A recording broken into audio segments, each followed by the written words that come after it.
किसी को शक पड़ जाता है हज़रत अमीर माविया पर, ओ खुदा के बंदे, हज़रत अमीर माविया रदी अल्लाह ताला अन्हु तो वो शख्सियत है। नबी पाक सल्लल्लाहु अलैहि वसल्लम ने इमाम हसन को अपने साथ मिंबर पे बिठा के फरमाया, ये मेरा पुत्र चौधरी है, ये सरदार है, ये सैयद है।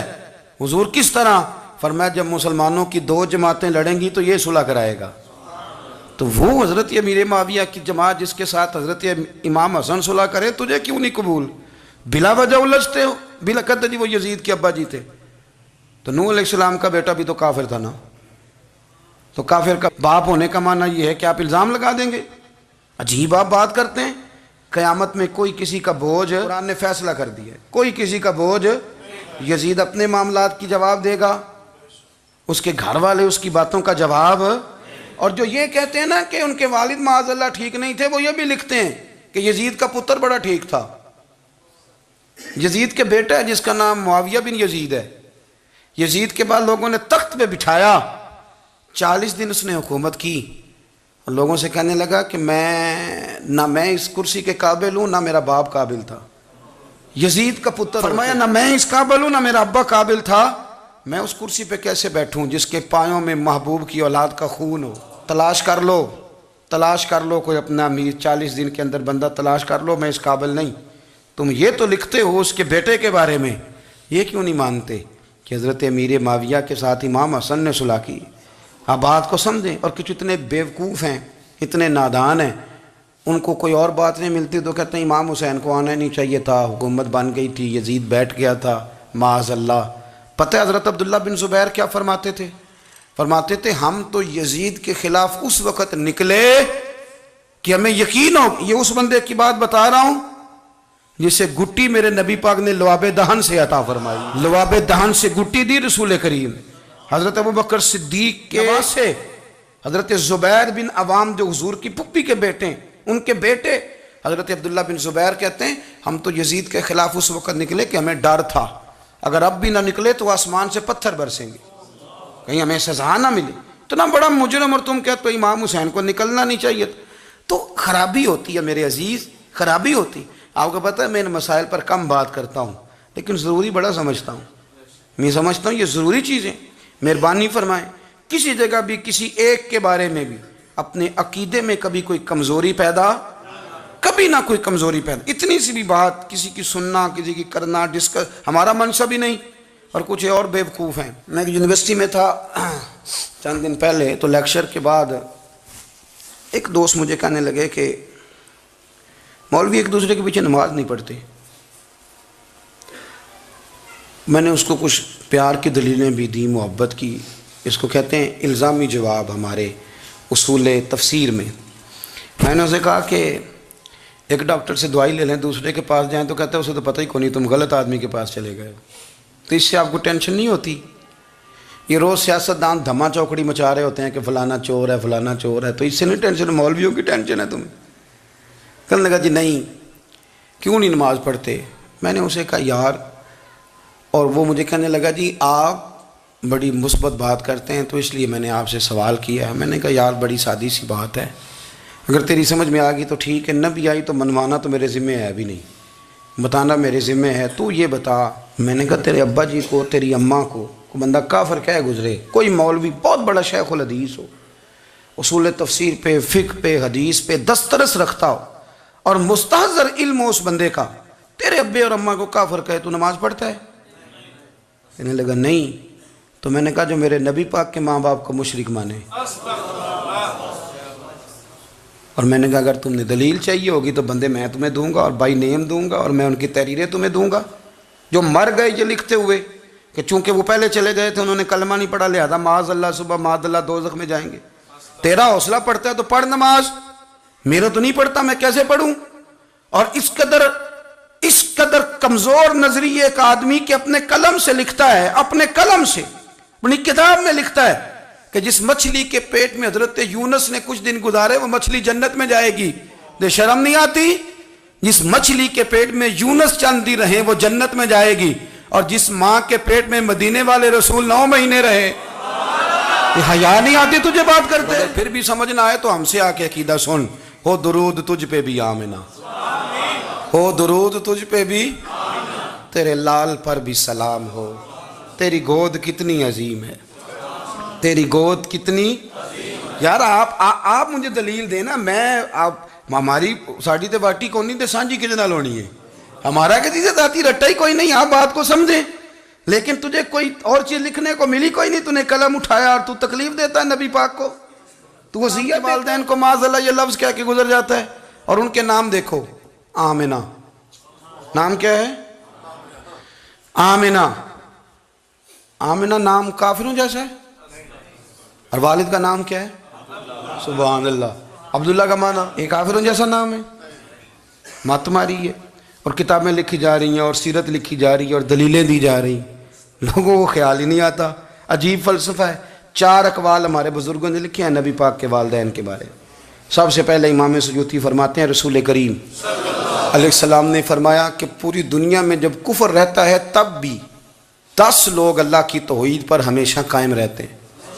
ये नहीं हो सकता कि सारी दुनिया कुफ्र से भर जाए।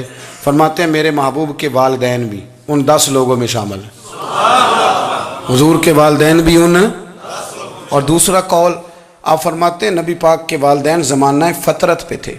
ज़माना फ़तरत वो ज़माना होता है जिसके अंदर नबी नहीं होता, तो लोग जिस दीन को बेहतर समझते हैं, अल्लाह की तौहीद के साथ उस पर अमल करते हैं, तो उन पर कोई मुआख़ज़ा। और तीसरी बात यह कि नबी पाक के वालिदैन हज़रत इब्राहीम की मिल्लत पर थे, हज़रत इब्राहीम के दीन पर थे। और हज़रत इब्राहीम का वो दीन है जिसको कुरान कहता है कि वो ही दीन इब्राहीमी दीन मुहम्मदी है सल्लल्लाहु अलैहि वसल्लम, वही दीन मुहम्मदी है। और चौथी बात इसको अल्लामा ज़हबी ने लिखा, अल्लामा खिफाजी ने लिखा, काज़ी एजाज ने लिखा, मुहद्दिसीन ने लिखा। हदीस की रावी सैयदा आयशा सिद्दीक़ा हैं रदी अल्लाह ताला अन्हा, कहती हैं रात को मैं उठी तो मैंने नबी पाक सल्लल्लाहु अलैहि वसल्लम को रोते हुए देखा। या रसूलल्लाह क्या हुआ? फरमाया मैंने रब करीम की बारगाह में अर्ज़ की थी, या अल्लाह मेरे माँ बाप को ज़िंदा कर दे ताकि वो मेरा कलमा पढ़ लें। हैं तो पहले भी दीन फितरत पर उन्हें कुंतुम खैरा उम्मतिन का एजाज़ भी नसीब हो जाए। तो हमारे यहाँ ज़्यादातर लोग बात इसलिए सीखते हैं कि मैं कोई कहीं से मसला सीखूँगा फिर जाके अपनी मस्जिद के इमाम को तंग करूँगा कि वहाँ तो मैं ये सुन के आया हूँ तो यहाँ ये काम क्यों नहीं होता। मैं कोई बात सीखूँगा तो फिर मैं उससे बहस का दरवाज़ा खोलूँगा। इल्म का मतलब ही अपने आप को संवारना है। मालूमात हासिल करने का मतलब ये कि आपके अमल में पुख्तगी आए, आपके किरदार में पुख्तगी आए, आपने जो सीखा है आप उसके मुताबिक अपने आप को ढालें। मुस्लिम शरीफ में मौजूद है नबी पाक सल्लल्लाहु अलैहि वसल्लम ने दुआ मांगी है, ए अल्लाह मैं उस इल्म से तेरी पनाह मांगता हूँ जो इल्म तो हो पर नफ़े वाला ना हो। जिस बंदे के इल्म ने उसे नफ़ा नहीं दिया, वो कुछ सीख नहीं सका उससे, तो उसका इल्म किसी को क्या नफ़ा देगा।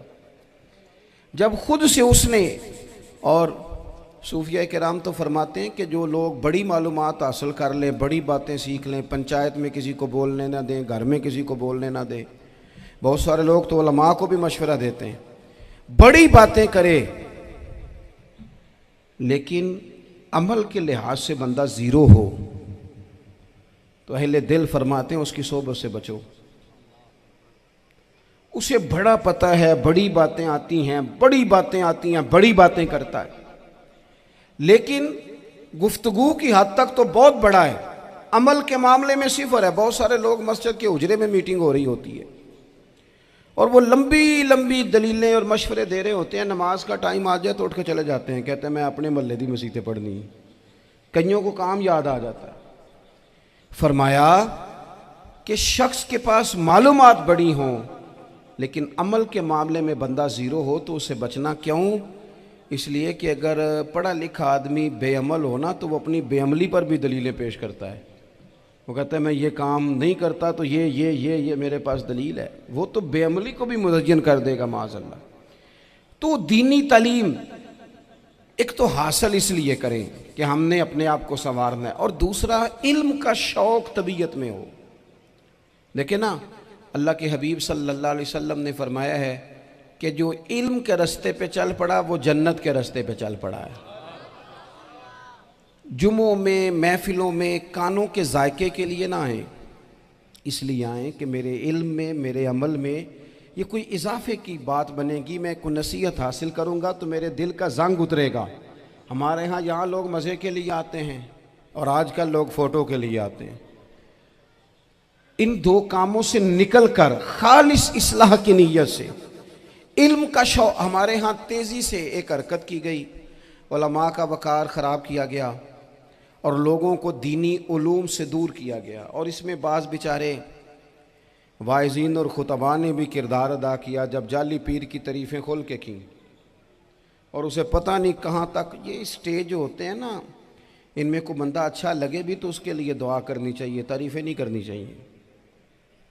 तारीफ़ें उसका कोई फ़ायदा नहीं है, उसको, उस बंदे को तो दुआ का फ़ायदा है। अगर आपको अच्छा लग रहा है तो उसे दुआ दें, उससे ज़्यादा कुछ नहीं करें। और हमारे यहाँ जनाब वो नकीबे महफिल बेचारे की शामत आ जाती है, अगर तारीफ़ें थोड़ी करे तो कहते हैं इन्हों तो ना ही नहीं लेना होता। वो भाई इसके नाम लेने से आपका कद ऊंचा होता है। तो इल्म और आलिम, इन दोनों चीज़ों से कौम को दूर किया गया। दीनी तालीमात का फुकदान है। जो मैट्रिक तक लोग 60-70 किताबें पढ़ जाते हैं, उन्हें भी कुरान पाक ठीक से नहीं पढ़ना आता, दूर किया गया। आप मुझे बताइए, चलें एक मस्जिद ही आप देख लें, उस मस्जिद के अंदर अगर एक तरफ एक आलिम दीन मिशकात शरीफ खोल के बैठे हों, हदीस पाक का दर्स हो रहा है, या बाहर शरीयत खोल के बैठे हैं, फ़िक़ही मसाइल बयान किए, और उसी मस्जिद में एक बाबा जी जुब्बा पहन के तगड़ा सा बड़ी सी पगड़ी बांध के और 500 दाने वाली तस्बीह लेके बैठे हैं। अब एक बंदा अंदर आता है तो वो किधर जाएगा, आलिम की तरफ के बाबा जी की तरफ? वो क्यों जा रहा है भला बाबा जी की तरफ? वो इसलिए कि हमने उसे ये बताया ही नहीं कि जिस तरह सुभान अल्लाह सुभान अल्लाह सुभान अल्लाह पढ़ना इबादत है ना, इसी तरह दाराबा दाराबा पढ़ना भी इबादत है। उसे हमने बताया नहीं कि जब तक इल्म के रास्ते में रहना भी इबादत है, जब तक उसे ये समझ नहीं ना आएगी कि जिस तरह वज़ाइफ की किताब पढ़ना इबादत है, इसी तरह मिशकात शरीफ पढ़ना भी इबादत है, हदीस बुखारी का दर्स लेना भी इबादत है, मुस्लिम शरीफ की अहादीस पर अपने असातिज़ा से बैठकर दुरूस पाना भी इबादत। जब तक ये पूरा मिजाज देखे ना, नबी पाक सल्लल्लाहु अलैहि वसल्लम ने फरमाया, रात की एक घड़ी भर दीन सीख लेना सारी रात नफल पढ़ने से बेहतर है। अब हमें समझना चाहिए कि किताब पढ़ के भी बंदा रब रसूल तक पहुंच सकता है। किताब व सुन्नत रास्ता आसान करते हैं, लेकिन हमारे यहाँ क्या मिजाज दिया गया है, बाबा जी के पास चलो, ज़रूर जाएं बाबा जी अगर नेक हैं तो, मना कोई नहीं कर रहा, लेकिन जो सोच हमें हुजूर ने दी है, हमने उसी की सोच के मुताबिक अपने मामलात को तरतीब देना है ना। अब एक बात मैंने आपसे पूछी और आपने कहा कौम सारी बाबा जी की तरफ जाएगी। हदीस पाक किस तरह है, अल्लाह के महबूब मस्जिद शरीफ में तशरीफ़ लाए, दोनों जानिब लोगों के हलके बने हुए हैं, लोग बैठे हुए हैं। एक हलके में लोग अल्लाह की याद कर रहे हैं, जिक्र हो रहा है। एक हलके में बैठ के एक आलिम किताब व सुन्नत का दर्स दे रहे हैं, एक सिहाबी और बाकी सुन रहे हैं। ख़ास तवज्जो करें नौजवान मेरी बात पर, रसूल करीम सल्लल्लाहु अलैहि वसल्लम दोनों के बीच खड़े हो गए और करीम ने फरमाया दोनों महफिलें खैर की हैं, दोनों ही हलके खैर के हैं। और फिर हुजूर फरमाने लगे, मुझे चूँकि रब ने उस्ताद बना के भेजा है, मैं चूँकि मुअल्लिम बन के आया हूँ, यतलु अलैकुम आयातिना व युज़क्कीकुम, मैं चूँकि किताब व सुन्नत की तालीम के लिए आया हूँ। ये लफ्ज़ कहते कहते हुजूर उस जमात में बैठ गए जो दीन पढ़ और पढ़ा रही थी। हुजूर वहाँ बैठे जहाँ बात दीन की हो रही, जहाँ लोगों को अल्लाह रसूल की बात बताई जा रही। तो जुमे में वक्त पे आएँ, अपनी दीनी मालूमात मजबूत करें और अपने लिए मजबूत करें। मैं आपको बड़े दर्द से ये बात अर्ज करता हूँ, अगर दिन में 100 लोग मसला पूछते हैं ना शरीयत का, तो उनमें 95 लोग वो होते हैं जो तलाक का मसला पूछते हैं। वालिद साहब ने, बेटी के वालिद साहब ने 2 महीने पहले आर्डर दिया होता है फर्नीचर का। बेटे की शादी हो तो महीना पहले शेरवानी वाले को भी कहना पड़ता है, गाड़ियां बुक करानी पड़ती हैं, मैरिज हॉल बुक, ये सारे लवाजमात हम करते हैं। सारा कुछ किया, गाड़ी से घर बसना है, मैरिज हॉल से बसना है, फर्नीचर से बसना है, हमने सारा कुछ उनको बताया। लेकिन काश 2 घंटे बच्ची किसी मुअल्लिमा के पास जाती, बच्चा किसी उस्ताद के पास जाता, निकाह तलाक के मसले भी सीखते। मैं दावे से कहता हूं अगर हमें पता चल जाए कि 3 तलाकें इकट्ठी नहीं देनी चाहिए, क्योंकि दे दें तो हो जाती हैं, अगर हमें समझ आ जाए कि नहीं देनी चाहिए, ये मसला बयान हो, और ये वाले मसले हम महफिलों में भी नहीं बयान कर सकते, इसलिए कि लोग कहेंगे मसला तो वो बयान करेंगे जिस पे नारे लगेंगे, आप कौम को ये क्या बता रहे हैं, ये तो छोटा आलिम बताता है माज़अल्लाह इस तरह की बातें, तो बड़ी बड़ी कोई नुक्ते की बात बताएं। वो इस तरह हमारे यहाँ वो 1 घंटा पहले नहीं कहते तगड़े हो जो मैं जुमला देने लगा, वो पता नहीं जुमला आ रहा है कि एटम बम आ रहा है, तैयार हो जाओ, जो मेरा जुमला ज़ाया ना करना, इधर भाग के चला गया उधर भाग के आ जाओ, अल्लाह जाने। वो जिस तरह कभी लगता है ना पटारी से, अल्लाह जाने क्या निकलेगा, मैं जुमला देने लगा हूं। तो मैं कहता हूं तू आराम से बैठ के भी जुमला दे दे, तेरे जुमले से क्या निकलेगा। और तू जुमला ना दे, हमें कोई आयत दे, तू जुमला छोड़ हमें कोई हदीस पाक सुना। यानी हर नकीब, हर खतीब, हर नात खा उठ के कहता है सारा कुरान ही हुजूर की तारीफ है। और भाई अगर सारा कुरान हुजूर की तारीफ है तो चंद आयतें पढ़ दे फिर तू भी, तूने पढ़ी तो एक भी नहीं और तू कहता जा रहा है सारा कुरान ही हुजूर की तारीफ है। ये वाली तारीफ भी तो सुनाना कौम को, जो ये बच्चे इनके उस्ताद इन्हें सिखा रहे हैं और ये सीख रहे हैं, इस तरफ भी तो सफ़र करें। तो मेरे अजीज, अगर लोगों को मसाइल का पता चले तो सैकड़ों घर बच जाएं तबाह होने से, बड़े बड़े घर बच जाएं, लेकिन मसाइल नहीं आते। मेरे पास मसला पूछने के लिए कुछ लोग आ गए, तो 4-5 साल का बच्चा भी था जिसके वालिद ने गुस्से में अपनी बीवी को 3 तलाकें दी थी। तो छोटा सा बच्चा, कपड़े भी फटे पुराने, और हालत बता रही थी कि गरीबी है। तो जब मैंने मसला बताया कि 3 तलाकें हो गई हैं तो वापस जाने लगे, तो बच्चा मुझसे कहता है, देहाती आदमी, तो कहने लगा मौलवी साहब मेरी अम्मा ते नानी कहनी असन पूछ के आई आप कि हुण असीं लहदा ही रहना है। तो उस बच्चे की नौनिहाल की वो कैफियत देखी तो मैं रो पड़ा। मैंने कहा यार ये बच्चा बेचारा माँ बाप के होते हुए ये यतीमों जैसी ज़िंदगी गुजारेगा क्योंकि बाप ने तलाक दे दी। किस तरह मसाइल नहीं बताए लोगों को, तालीम से आगाही नहीं किया।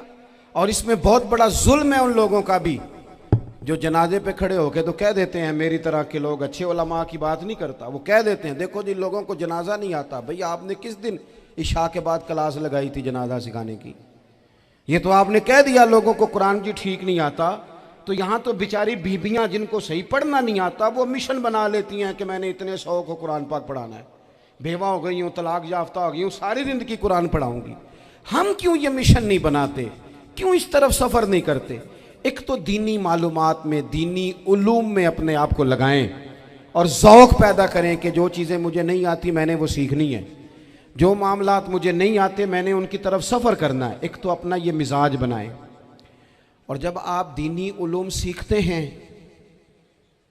तो पता है कौन सा मंज़र कायम होता है, मंज़र वो बनता है कि हज़रत अबू हुरैरा भी दीन सीखा करते थे, हज़रत अब्दुल्ला इब्ने उमर भी असहाबे सुफ़ा में रहा करते थे, हज़रत अनस बिन मालिक भी रहा करते थे। और ऐसा मंज़र बनता है कि हज़रत सैयदा खतीजतुल कुबरा रज़ी अल्लाह तआला अन्हा फरमाती हैं, सैयदा फ़ातिमा हुजूर की गोद में बैठी होती थी और नबी पाक से बातें पूछती थी और हुजूर उन्हें बता रहे होते थे। सैयदा आयशा हुजूर से दीन की बातें पूछती। चौथा हिस्सा हमारी फ़िक़्ह के उसूल हज़रत फ़ातिमा की, हज़रत आयशा सिद्दीक़ा की मरवियात पर मबनी है। अगर हमारी बच्चियां छोड़ दें डाइजेस्ट पढ़ना, छोड़ दें इधर उधर की मूवी देखना और वो किताबों सुन्नत पर आ जाएं, तो बहुत सारे मसाइल ऐसे हैं जो उलझने से पहले ही सुलझे हुए हों। दीनी तालीम का मिजाज और ज़ौक़। और दूसरी आयत करीमा मैंने तिलावत की, अल्लाह करीम ने कुरान मजीद में फरमाया, या अय्युहल्लज़ीना आमनू कू अनफुसकुम व अहलीकुम नारा, ऐ ईमान वालों खुद भी दोज़ख की आग से बचो और अपने घर वालों को भी बचाओ। ओ वालिद, वो माँ जो बच्चों को भूख से बचाने के लिए मेहनत करती है, उनको मायूसी से बहुत सारे माँ बाप ऐसे होते हैं जिनके पास कपड़े लेने के पैसे नहीं होते ईद पे। क्यों अजीज़ भाई, जिस तरह हम अपने बच्चों को देखें, बहुत सारे माँ बाप के पास गुंजाइश नहीं होती, लेकिन इस नीयत से कि बच्चों के दिल टूट जाएंगे, ईद पे कैसे गुजारा करेंगे, मुश्किल से भी कपड़े ख़रीद के देते। इस तरह हम अपने बच्चों को भूख से, प्यास से, मायूसी से बचाते हैं। इस तरह हमारे रब ने हमारे ज़िम्मे लगाया है कि तुम अपने बच्चों को कोशिश करो दोज़ख की आग से बचाने की। हज़रत उमर फ़ारूक रदी अल्लाह ताला अन्हु ने अर्ज़ किया था, या रसूल अल्लाह सल्लल्लाहु ताला अलैहि वसल्लम, इस आया करीमा का माना क्या है? तो महबूब करीम अलैहिस्सलाम ने फरमाया, उमर, जिन चीज़ों का अल्लाह तुम्हें हुक्म देता है तुम अपने घर वालों को उन चीज़ों का हुक्म दो, जिन चीज़ों से रब रसूल तुम्हें मना करते हैं अपने घर वालों को उनसे रोको, अपने घर के अंदर निफाज दीन करने की कोशिश करो। मेरे भाई, बहुत ज़्यादा आजमाइश है हमारे घरों में, बेचैनियाँ हैं, इस्तराब है, बच्चों में सख्ती है, बहन भाई एक दूसरे के साथ लड़ते हैं, मिजाजों में तलखी आ गई। क्यों भला? इसलिए कि माँ बाप को जो बेहतरीन किरदार और जो हसीन तरीका घर में अपनाना चाहिए था, बच्चे तकरीर बाहर से सुनते हैं लेकिन वो फॉलो अपने माँ बाप को करते हैं। अगर माँ बाप में हौसला हो, सब्र हो, इत्मीनान हो, खुददारी हो, थोड़े पर गुजारा करने का मिजाज हो। देखे ना, आज डिप्रेशन है, टेंशन है, पैनिक्स अटैक्स हैं, बड़ी सारी चीज़ें आ गई हैं। क्यों भला? सब्र नहीं, तहम्मुल नहीं, बुर्दबारी नहीं। आजमाए। एक दिन एक बच्चा मेरे पास आ गया मदरसे का और आके वो रोने लगा। मेरे घर वाले कहने लगे खाना छोड़ दें, पहले इसकी बात सुन ले। मैंने कहा पुत्र क्या हुआ, किसी ने मारा है किसी उस्ताद ने? कहने लगे नहीं हजरत, घर फ़ोन किया था तो मेरी अम्मा और अब्बा की लड़ाई हो रही है। बच्चा कांप रहा है, टांगे कांप रही। मैंने कहा क्या हो क्या गया तुम्हें पुत्र, लड़ाई हो रही है तो घरों में हो ही जाती है। कहने लगे नहीं आपको पता नहीं, वो बड़ा सख्त लड़ते हैं। मेरे वालिद जब मेरी वालदा को मारने के लिए आगे बढ़ते हैं तो हम सारे चारपाइयों के नीचे छुप जाते हैं, हमें खौफ आता है, वो मंजर खतरनाक होता है। ये कौन तकलीफ दे रहा है अपने बच्चों को? यहाँ बैठे हमारे यहाँ मीलों दूर रहते थे उसके घर वाले, तो वो तकलीफ में था, तो घर में क्या कैफियत होगी? अगर हौसला हो, सब्र हो, कनात हो, अल्लाह के दिए हुए थोड़े रिस्क पर हमें राजी रहना आता हो, हमारे घरों में सुकून आए, इत्मीनान आए, हम जो जिंदगी बड़ी खुशी खुशी गुजार सकते